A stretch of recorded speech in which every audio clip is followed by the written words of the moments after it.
হওয়ার জন্য। আর এই কারণে মানুষ জন্মায় পাপের ভেতরে। পবিত্র কোরআনে আদম আর বিবি হাওয়ার ঘটনাটার উল্লেখ আছে, তবে পবিত্র কোরআনে এমন কোনো আয়াত নেই যেটা শুধু বিবি হাওয়াকে দোষ দিয়েছে। আর পবিত্র কোরআনে সূরা আরাফের 19 থেকে 27 নম্বর আয়াতে উল্লেখ করা হয়েছে, বলা হয়েছে যে আদম আলাইহিস সালাম আর বিবি হাওয়া তাদের অনেকবার সাবধান করা হয়েছিল। বলা আছে যে তারা দুজনেই আল্লাহর আদেশ অমান্য করেছিলেন, তারা দুজনেই অনুতপ্ত হয়েছিলেন, আর তাদের দুজনকেই ক্ষমা করা হয়েছিল। দুজনেই এই অপরাধে তারা দুজনেই সমান অপরাধী। পবিত্র কোরআনে এমন একটা আয়াত নেই যেখানে দোষ দেওয়া হয়েছে শুধু ইভকে, শুধু বিবি হাওয়াকে। তবে কোরআনের একটি আয়াতে শুধু আদম আলাইহিস সালামের কথা আছে। পবিত্র কোরআনের সূরা তাহার 121 নম্বর আয়াতে উল্লেখ করা আছে, আদম আলাইহিস সালাম আল্লাহ তাআলার আদেশ অমান্য করেছিলেন। তবে যদি পুরো কোরআন পড়েন, আদম আর হাওয়া দুজনকে সমান দোষী বলা হচ্ছে। আর পবিত্র বাইবেলে এই দোষটা শুধুমাত্র দেয়া হচ্ছে ইভকে, বিবি হাওয়াকে। বলা হচ্ছে তিনি আদমকে নিষিদ্ধ ফল খেতে প্রলুব্ধ করেছিলেন। আর বুক অব জেনেসিস 3 নম্বর অধ্যায় 16 অনুচ্ছেদে আছে যে সৃষ্টিকর্তা বলছেন, তোমরা নারী, তোমরা এখন থেকে গর্ভধারণ করবে আর প্রসব বেদনা ভোগ করবে। তাহলে বাইবেল অনুযায়ী গর্ভধারণ একটা শাস্তি, কারণ বিবি হাওয়া আল্লাহর আদেশ অমান্য করেছিলেন। এর সঙ্গে যদি কোরআনকে তুলনা করেন, পবিত্র কোরআনের সূরা নিসার 1 নম্বর আয়াতে উল্লেখ আছে যে মাতৃগর্ভকে শ্রদ্ধা করো। সূরা লুকমানের 14 নম্বর আয়াতে উল্লেখ আছে, আর সূরা আহকাফের 15 নম্বর আয়াতে উল্লেখ আছে, আমি মানুষকে তার পিতামাতার প্রতি সদয় ব্যবহারের নির্দেশ দিয়েছি। তার জননী তাকে গর্ভে ধারণ করে কষ্টের সাথে, প্রসবও করে কষ্টের সাথে। গর্ভধারণ নারীকে উপরে তোলে, বাইবেলের মতো নিচে নামায় না। পাপের উৎস সম্পর্কে বলি, তারা যেটা বলে, যেহেতু বিবি হাওয়া আদমকে নিষিদ্ধ ফল খেতে প্রলুব্ধ করেছিল, তাই মানুষ জাতি পাপের ভিতরে জন্মাবে। প্রত্যেক শিশুই পাপী হয়ে জন্মায়। আমি তাদের প্রশ্ন করব, বিবি হাওয়া কি গন্ধম খাওয়ার আগে আমাকে জিজ্ঞেস করেছিল? যদি বলতাম হ্যাঁ খান, তাহলে আমি দায়ী থাকতাম। আর আদম আলাইহিস সালাম কি আমাকে জিজ্ঞেস করেছিলেন তারা এই ফল খাবেন কিনা? তারা যখন আমাকে জিজ্ঞেস করে খাননি, তাহলে আমি দায়ী থাকবো কেন? এটা অযৌক্তিক। আমি কেন এর জন্য দায়ী হব? যদি তারা জিজ্ঞাসা করতেন আর আমি অনুমতি দিতাম, তাহলে বলা যেত আমি দায়ী। তাই বলছি, এটার জন্য আমি দায়ী নই। কিন্তু খ্রিস্টান চার্চ শেখায়, যেহেতু হাওয়া ঈশ্বরকে মানেননি, আদম হাওয়া দুজনেই মানেননি, হাওয়ার কারণে মানেননি, মানুষ জাতি তাই পাপের ভেতরে জন্মায়। আর এই কারণেই তারা যেটা বলে যে সৃষ্টিকর্তা তিনি তার নিজের পুত্রকে এই কারণেই উৎসর্গ করেছেন। তারা এখানে বলে, গসপেল অফ জন 3 নম্বর অধ্যায় 16 অনুচ্ছেদে, ঈশ্বর পৃথিবীকে এত ভালোবাসেন যে একমাত্র পুত্রকে উৎসর্গ করেছিলেন। যারা এটা বিশ্বাস করে তারা মারা যাবে না, চিরস্থায়ী জীবন পাবে। আর আমি এই অনুচ্ছেদটার উপরে আলাদা করে একটা লেকচার দিতে পারি। এই সন্তান শব্দটা মূল বাইবেলে ছিল না বলে ধারণা করেন 32 জন উচ্চ পদস্থ বিশেষজ্ঞ, খ্রিস্টান বিশেষজ্ঞ। তারা বলছেন এই সন্তান শব্দটা মূল গ্রন্থে ছিল না। তাহলে দেখতে পাচ্ছেন, চার্চ আমাদের শেখায় যে প্রত্যেক মানুষ পাপী হয়ে জন্মায়। তারা বলে যে আত্মা পাপ করে সে মারা যাবে। আর এটা বাইবেলের উদ্ধৃতি, আমিও একমত। এটা আছে ইজিকিয়েল 18 অধ্যায়ের 20 অনুচ্ছেদে, যে আত্মা পাপ করে সে মারা যাবে। তবে এই কথাটা কিন্তু এখানে শেষ হয়ে যায়নি। আপনি বাইবেল পড়লে দেখতে পাবেন, যে আত্মা পাপ করে সে মারা যাবে, এটা বাইবেল ইজিকিয়েলের 18 অধ্যায়ের 20 অনুচ্ছেদে বলা হচ্ছে। কিন্তু এরপরে আর কথা বলা আছে, যে আত্মা পাপ করে সে মারা যাবে, তবে ভালো লোকের ভালো কাজ তার সঙ্গে থাকবে, খারাপ লোকের খারাপ কাজ তার সঙ্গে থাকবে। পিতা তার পুত্রের অপরাধের ভার বহন করবেন না, আর পুত্র তার পিতার অপরাধের ভার বহন করবেন না। বাইবেল বলছে পাপ করলে আত্মা মারা যাবে। পিতা তার পুত্রের অপরাধের ভার বহন করবেন না, আর পুত্র তার পিতার অপরাধের ভার বহন করবেন না। ভালো লোকের ভালো কাজ তার সঙ্গে থাকবে, খারাপ লোকের খারাপ কাজও তার সঙ্গে থাকবে। কিন্তু কোনো খারাপ লোক যদি ঘুরে দাঁড়ায়, যদি সে ঘুরে দাঁড়ায়, তাহলে সে মারা যাবে না। পুরো অনুচ্ছেদটা এই কথাই বলছে।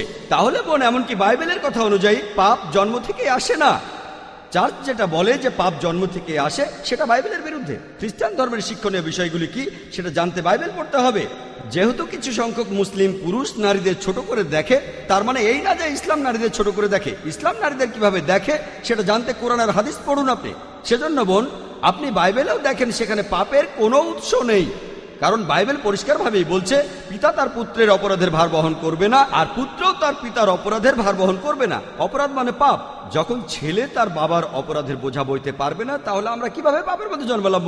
ইসলাম অনুযায়ী প্রত্যেক শিশুই জন্মায় মাসুম হয়ে, নিষ্পাপ হয়ে। সেই শিশু যেখানেই জন্মাক, খ্রিস্টান পরিবারে, হিন্দু পরিবারে বা মুসলিম পরিবারে, সেই শিশু জন্মায় মুসলিম হয়ে। আমাদের নবীজি বলেছেন প্রত্যেক শিশু দ্বীনুল ফিতর নিয়ে জন্মায়। ইসলাম ধর্ম অনুযায়ী সে নিষ্পাপ হয়ে জন্মায়। আশা করি উত্তরটা পেয়েছেন। আমার নাম সদানন্দ, আমি এখানকার থিওলজিক্যাল কলেজের প্রিন্সিপাল। দুইটা ধর্মের ধর্মগ্রন্থের উপরেই আপনার যে দখল, সেটা প্রশংসা করছি। আর আমি এখানে আমাদের খ্রিস্টান আর মুসলিম ভাইদের অনুরোধ করব, আপনারা এগুলোর আরও গভীরে যাওয়ার চেষ্টা করবেন। শুধুমাত্র উদ্ধৃতি দিলেই চলবে না।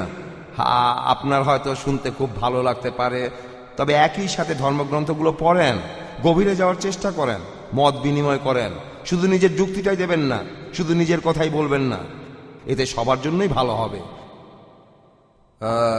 যীশু খ্রিস্ট নিজেকে ঈশ্বর দাবি করেছেন কিনা সে ব্যাপারেও বাইবেল থেকে উদ্ধৃতি দিলেন। এখানে অবশ্য কিছু ব্যাপারে আপনি বলতে পারেন যে খ্রিস্টানদের এই প্রথাগুলো পরে প্রচলন করা হয়েছে। তাহলে আপনি এই প্রলোকটার ব্যাপারে কি বলবেন? প্রলোকটার ব্যাপারে জনের গসপেলে যেমন ধরেন শব্দটা মাংসে পরিণত হলো, শব্দটা মানুষে পরিণত হলো, এখান থেকেই আমরা এই বিশ্বাসটা পেয়েছি যে ঈশ্বর যিশুর রূপে এসেছেন। শব্দটা ছিল ঈশ্বর, লোগোস, ঈশ্বরের উচ্চারিত বাণী। এটা আপনাকে জানালাম যাতে আপনি ব্যাপারটা বুঝতে পারেন। ধন্যবাদ। ভাই, আপনি এখানে আরেকটা উদ্ধৃতি দিলেন, আর আপনি ঠিকই বলেছেন, শুধু উদ্ধৃতি দিলেই চলবে না, গভীরে যেতে হবে। যিশুর কথাগুলোর উদ্ধৃতি দেওয়াটাই গুরুত্বপূর্ণ নয়, গুরুত্বপূর্ণ হলো প্রসঙ্গটা দেখা যে যিশু আসলে নিজেকে ঈশ্বর বলেছেন কিনা। আর আপনি আরেকটা অনুচ্ছেদের উদ্ধৃতি দিলেন, এরকম আরো অনুচ্ছেদ আছে, একজন ভাই 3টা উদ্ধৃতি দিলেন, আমি সেগুলোর প্রসঙ্গ বলে পরিষ্কার করেছি। আপনি আরেকটা সুন্দর উদ্ধৃতি দিলেন পবিত্র বাইবেল থেকে, গসপেল অফ জনের উদ্ধৃতি দিলেন, রেফারেন্স হলো 1 নম্বর অনুচ্ছেদ, 1 নম্বর অধ্যায়ের 1 অনুচ্ছেদ, গসপেল অফ জন, শব্দটা ছিল ঈশ্বর। আর 1 নম্বর অনুচ্ছেদ, শুরুতে শব্দটা ছিল। আচ্ছা, দুটো কথা আপনি বলেছেন, শুরুতে ছিল শব্দটা ছিল ঈশ্বর। আপনি তাহলে দুটো উদ্ধৃতি দিয়েছেন, শব্দটা মাংস হলো আর শব্দটা ছিল ঈশ্বর, দুটোর কথাই বললেন। প্রথমে 1 অনুচ্ছেদের কথা বলে তারপর 12 অনুচ্ছেদের কথা আমি বলবো। আর আমি একমত যে গসপেল অফ জনের 1 নম্বর অধ্যায়ের 1 অনুচ্ছেদে উল্লেখ করা হয়েছে, শুরুতে যে শব্দটা ছিল ঈশ্বরের সাথে। শুরুতে ছিল সেই শব্দটা, আর শব্দটা ছিল ঈশ্বরের সাথে, আর শব্দটাই ছিল ঈশ্বর। শুরুতে সেই শব্দটা ছিল ঈশ্বরের সাথে, আর শব্দটাই ছিল ঈশ্বর। এটা খুব সুন্দর উদ্ধৃতি। আপনারা যদি বাইবেল পড়েন, যদি বুঝতে না পারেন তাহলে বিষয়ের গভীরে যান। ভাই, আপনি বললেন আর আমিও একমত। এখানে বাইবেলের মূল গ্রন্থটা কোন ভাষায়? Greek, new testament. যদিও যীশুখ্রিস্ট কথা বলতেন হিব্রু ভাষায়, কিন্তু মূল বাইবেল আছে গ্রিক ভাষায়। যীশুখ্রিস্ট এই বাইবেল নিজের হাতে লেখেননি, এটা আছে গ্রিক ভাষায়। যদি গ্রিক ভাষা পড়েন, শুরুতে সেই শব্দটা ছিল ঈশ্বরের সাথে, আর শব্দটাই ছিল ঈশ্বর। প্রথমবার যখন ঈশ্বর শব্দটা এলো, আপনি যদি বলেন শব্দটা ছিল ঈশ্বর, একজন সাধারণ মানুষ হিসেবে শব্দটা ছিল ঈশ্বর, তার মানে শব্দটা ঈশ্বর। এখন এই শব্দটাকে ঈশ্বরের সাথে পাল্টে নেন, শুরুতে ছিল শব্দটা হয়ে যাবে শুরুতে ছিল ঈশ্বর, ঠিক? শব্দটা ছিল ঈশ্বরের সাথে হয়ে যাবে ঈশ্বর ছিলেন ঈশ্বরের সাথে। এটার কোনো অর্থ হয় না। ঈশ্বর ছিলেন ঈশ্বরের সাথে, শুরুতে ছিল শব্দটা, এটা হবে শুরুতে ছিলেন ঈশ্বর, ঈশ্বর ছিলেন ঈশ্বরের সাথে, আর ঈশ্বর ছিলেন ঈশ্বর। এর কোনো অর্থ হয় না। যদি মেনে নেই এখানে শব্দ বলতে আসলে ঈশ্বরকে বোঝাচ্ছে, আর যদি শব্দটা বদলে দেন আর সেখানে যদি ঈশ্বর শব্দটা বসান, তাহলে সেটা দাঁড়াবে শুরুতে ছিলেন ঈশ্বর, ঈশ্বর ছিলেন ঈশ্বরের সাথে, আর ঈশ্বর ছিলেন ঈশ্বর। এর কোনো অর্থ হয় না। তাহলে কি করবেন যখন বোঝাটা খুব কঠিন? গভীরে যান। ভাই, আপনি কথা বললেন, যদি আপনি মূল গ্রিক ভাষায় পড়েন, প্রথমবার যে শব্দটা লেখা আছে, শুরুতে ছিল শব্দটা, আর শব্দটা ছিল ঈশ্বরের সাথে। শব্দটা ছিল ঈশ্বরের সাথে। এই ঈশ্বর শব্দটা হলো হোথিওস। হোথিওস অর্থাৎ দ্য গড, বড় হাতের জি, হোথিওস। দ্বিতীয়বার শব্দটাই ছিল ঈশ্বর, এটা টনথিওস। আর গ্রিক ভাষার কোনো পণ্ডিতকে জিজ্ঞেস করলে জানবেন টনথিওস মানে আমাদের গড, ছোট হাতের জি, ছোট জি, অর্থ একজন মহান ব্যক্তি। প্রথমটা হোথিওস, পরেরটা টনথিওস। তাহলে যদি পড়েন, শুরুতে ছিল শব্দটা ছিল মহান স্রষ্টার সাথে, বড় হাতের জি, আর শব্দটা ছিল মহান, ছোট হাতের জি। কিন্তু যদি বাইবেল দেখেন, 2 জায়গাতে বড় হাতের জি। এখানে কে ভুল করেছে? মহান স্রষ্টা করেননি, অনুবাদকরা। গ্রিক ভাষায় প্রথম শব্দটা হলো হোথিয়াস, দ্বিতীয়টা হলো টনথিয়াস। তাহলে 2 জায়গাতে বড় হাতের জি কেন? আপনারা কাকে ঠকাচ্ছেন? এই কথাটা বলার জন্য আমি দুঃখিত, কিন্তু এটাই। আপনি যদি মূল গ্রন্থটা পড়েন, প্রথম শব্দটা হোথিয়াস, পরের শব্দটা টনথিয়াস। তাহলে বলছে শুরুতে ছিল সেই শব্দটা ছিল ঈশ্বরের সাথে, মহান ঈশ্বর, আর শব্দটা ছিল ঈশ্বর মানে ঈশ্বরের দূত। আমরাও মানি, কোরআন বলছে যিশু আল্লাহ তাআলার একজন প্রেরিত দূত, তিনি আল্লাহ তাআলার একজন রাসূল। প্রত্যেক দূতই মহান ঈশ্বরের কথা বলেন, আমাদের কোনো আপত্তি নেই ব্যাপারে। তাহলে এই কথাটা মানতে আমার কোনো আপত্তি নেই যে যীশু খ্রিস্ট ছিলেন মহান গড, ছোট হাতের জি। আর আপনারা ওল্ড টেস্টামেন্ট পড়লে দেখতে পাবেন, বলা হয়েছে মুসাকে ফারাওদের কাছে ঈশ্বর হিসেবে পাঠানো হয়েছে। ঈশ্বর মানে কি? তিনি নিজেকে ঈশ্বর বলেছেন, তাকে পাঠানো হয়েছে ঈশ্বরের একজন দূত হিসেবে। কিন্তু মূল ধর্মগ্রন্থটা আমাদের কাছে, সেটা সঠিক অনুবাদ হবে মহান ব্যক্তি। তাহলে ভাই, প্রসঙ্গটা দেখলে বুঝতে পারবেন, এখানে যদি সঠিক অনুবাদ করি যে যীশু খ্রিস্ট ছিলেন একজন মহান ব্যক্তি, আর শব্দটা মাংসে পরিণত হলো, হ্যাঁ, ঈশ্বরের দূত, তিনি পৃথিবীতে এসেছেন একজন মানুষ হিসেবে, অর্থাৎ রাসূল, রক্ত মাংসের মানুষ। আর যীশু খ্রিস্ট একেবারে পরিষ্কার করেই বলেছেন, যদি পড়েন গসপেল অফ লুক, যীশু যখন উপরের ঘরে গেলেন, 24 নম্বর অধ্যায় 36 অনুচ্ছেদ বলছে, যীশু বললেন সালাম আলাইকুম, তোমরা শান্তিতে থাকো। হিব্রু ভাষায় সালাম আলাইকুম। সবাই তাকে দেখে ভয় পেয়ে গেল। তারা ভেবেছিল যীশু খ্রিস্ট ক্রুশবিদ্ধ হয়েছেন। তারা এটা বিশ্বাস করতে পারল না।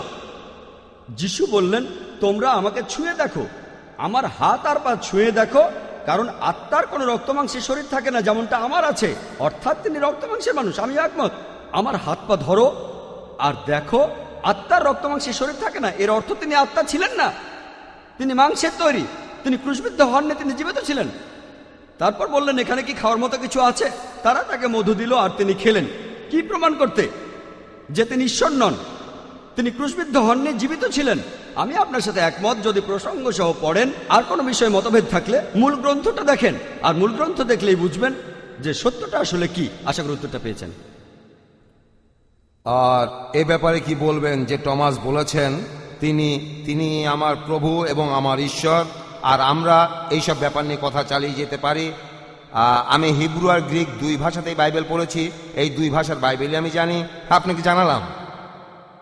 ভাই, আপনি আরেকটা উদ্ধৃতি দিলেন।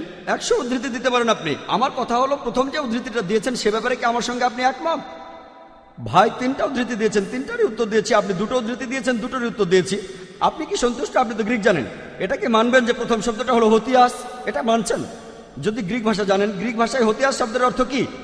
অনেকেই গ্রিক জানে না। হতিয়াস মানে কি? আমি ঠিক? আচ্ছা, ঠিক আছে, অন্ততপক্ষে মানুষকে জানতে দেন যে আমি উল্টোপাল্টা কিছু বলছি না। এটা মানলে পরের অনুচ্ছেদে আমি যাব। দেখেন, বাইবেলে এমন 1000টা অনুচ্ছেদ আছে, আমরা সবগুলো নিয়ে আলোচনা করতে পারি। তবে নতুন কোনো বিষয়ে যাওয়ার আগে এটা আগে বলেন, প্রথমে যে যুক্তিটা দিয়েছি সেটা মানেন কি মানেন না।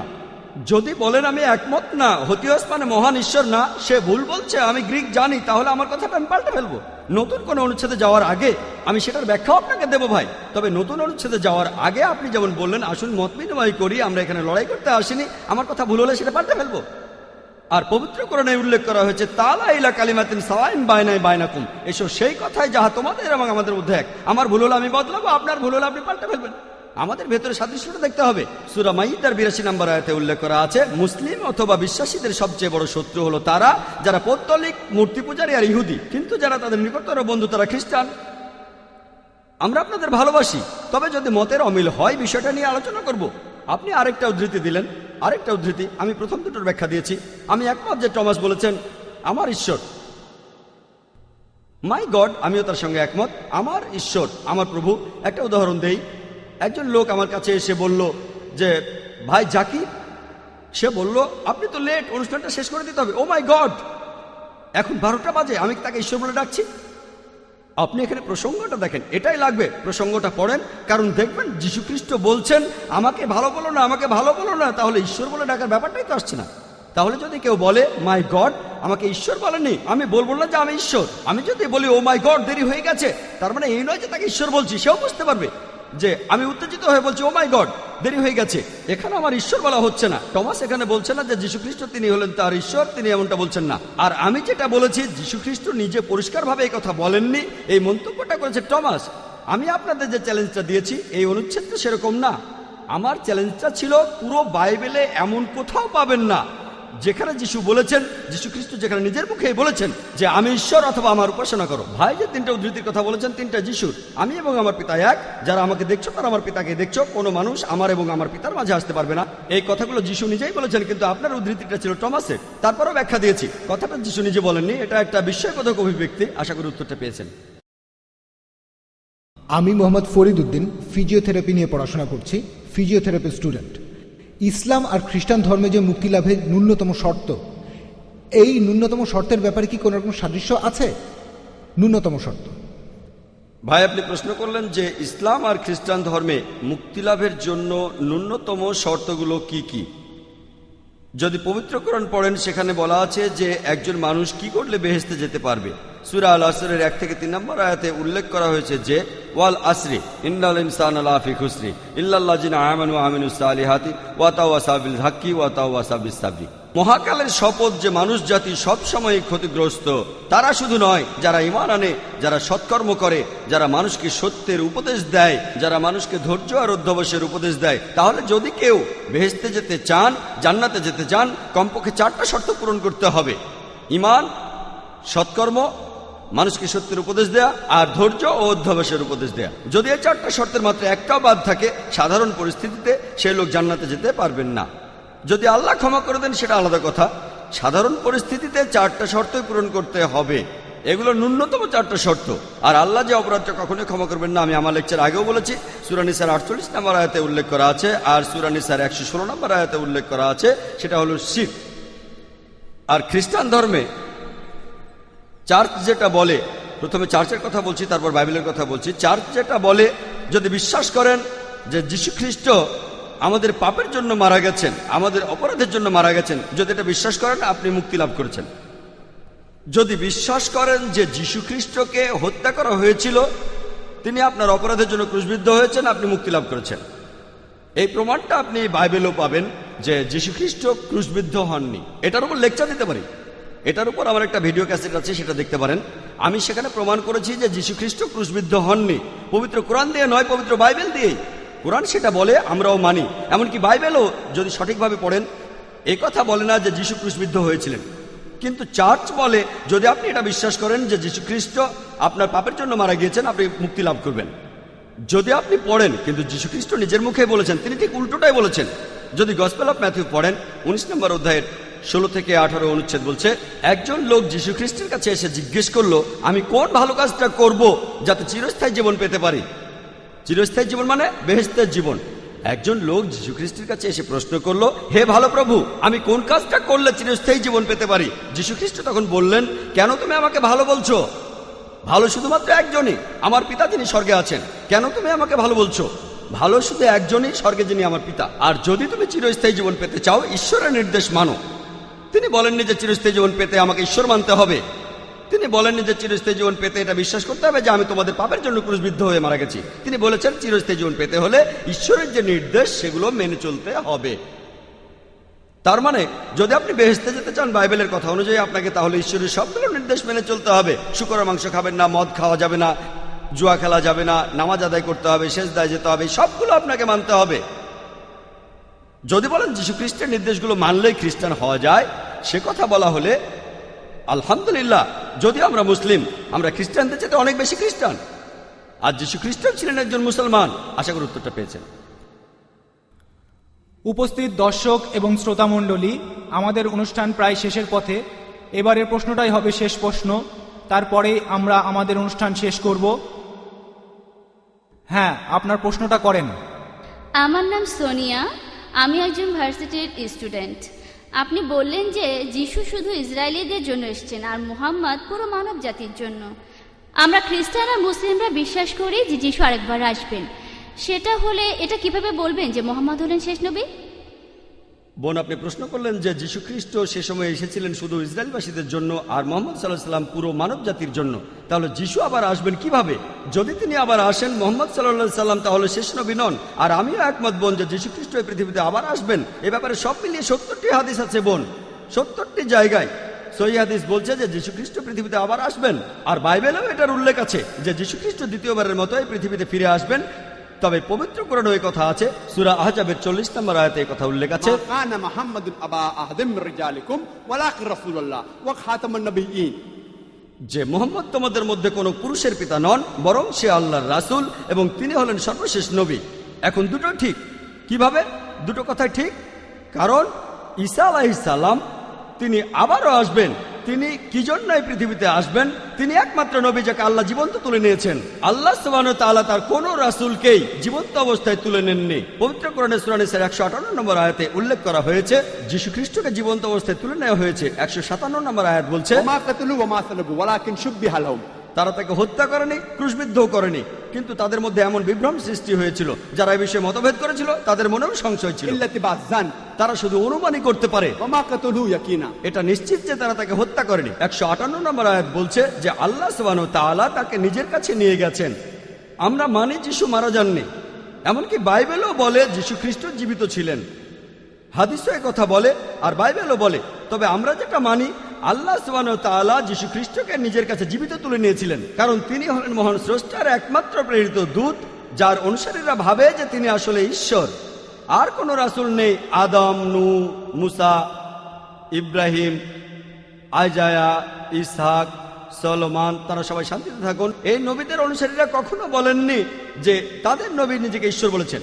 একমাত্র যে নবীর অনুসারীরা এটা মানে, এমনকি আজকের দিনেও মানে, তাদের নবী ঈশ্বর, তিনি নবী ঈসা আলাইহিসসালাম। পবিত্র কোরআনে সূরা মাইদার 116 নম্বর আয়াতে উল্লেখ আছে, যিশু বলেছেন, হে আমার ঈশ্বর, আমার প্রভু, আপনি সাক্ষী থাকুন, আমি কখনোই বলিনি আমার উপাসনা করো, বরং আমি বলেছি আবুদুল্লাহ আল্লাহর উপাসনা করো, রাব্বি ওয়া রাব্বুকুম। তিনি আমার এবং তোমাদের প্রভু। তাহলে যীশু খ্রিস্ট যখন আবার পৃথিবীতে আসবেন, তার অনুসারীদের এই কথা বলতে, তার তথাকথিত অনুসারীদের যারা বলেন নিজেকে তিনি ঈশ্বর বলেছেন, যে তিনি ঈশ্বর বলেননি। আর যিশু তখন কোন রাসূল হিসেবে আসবেন না, নবুয়ত পাওয়া বন্ধ হয়ে গেছে। তিনি পৃথিবীতে আসবেন, নতুন কোনো নির্দেশ নিয়ে আসবেন না। যীশু খ্রিস্ট ঈশ্বরের কাছ থেকে নতুন কোনো নির্দেশ নিয়ে আসবেন না, কারণ পবিত্র কোরআনে সূরা মাইদার 3 নম্বর আয়াতে উল্লেখ করা হয়েছে, আমি আজ তোমাদের দিন পূর্ণাঙ্গ করলাম। আল্লাহ সুবহানাহু ওয়া তাআলা বলছেন, আজ আমি তোমাদের দিন পূর্ণাঙ্গ করলাম এবং ইসলামকে তোমাদের দিন মনোনীত করলাম। এই কিতাবের পরে আর কোনো নির্দেশ আসবে না, কোনো কিতাব আসবে না, কারো উপর কোনো কিতাব নাজিল হবে না। যীশু খ্রিস্ট যখন পৃথিবীতে দ্বিতীয়বার আসবেন, তিনি আসবেন হযরত মুহাম্মদ সাল্লাল্লাহু আলাইহি সাল্লামের উম্মত হিসেবে, শেষ নবীজির উম্মত হিসেবে। আগেও তিনি মুসলিম ছিলেন, পরেও তিনি মুসলিম থাকবেন। তিনি ঈশ্বরের নতুন নির্দেশ আনবেন না। আর একই কথা আছে বাইবেলে, গসপেল বলছে, যিশু দ্বিতীয়বার আসলে খ্রিস্টানরা তাকে বলবে, হে প্রভু, আমরা কি তোমার নামে বিস্ময়কর কাজ করিনি? যিশু দ্বিতীয়বার আসলে আপনারা জানেন তারা অনেক বিস্ময়কর কাজ করেছে। তারা বলবে, প্রভু, আমরা কি তোমার নামে অনেক বিস্ময়কর কাজ করিনি? যিশু তখন তাদের বলবেন, আমি তোমাদের চিনি না, তোমরা সবাই অপরাধী, তোমরা এখান থেকে চলে যাও। আমি এই কথাটা বলছি না, গসপেল বলছে যে যিশু দ্বিতীয়বার আসার পরে বলবেন, তোমরা সবাই অপরাধী, আমি তোমাদের কাউকে চিনি না, তোমরা সবাই পাপী মানুষ, তোমরা এখান থেকে চলে যাও, আমি তোমাদের চিনি না। তিনি কাদের বলবেন? মুসলিমদের, হিন্দুদের বলবেন? তিনি একথা খ্রিস্টানদের বলবেন, যারা বলবে আমরা আপনার নামে বিস্ময়কর কাজ করেছি। বাইবেলের কথা বলছে যে যীশু খ্রিস্ট পৃথিবীতে দ্বিতীয়বার এসে বলবেন, এখান থেকে তোমরা চলে যাও, তোমাদের সবাই অপরাধী, তোমাদের চিনি না। তাহলে যিশু দ্বিতীয়বার এসে তিনি তার অনুসারীদের বলবেন, আমি নিজেকে ঈশ্বর বলিনি, বরং আমি বলেছি আবুদুল্লাহ আল্লাহর উপাসনা করো, রাব্বি ওয়া রাব্বুকুম। আমার প্রভুই তোমার প্রভু। ওয়া আখিরু দাওয়ানা আলহামদুলিল্লাহ।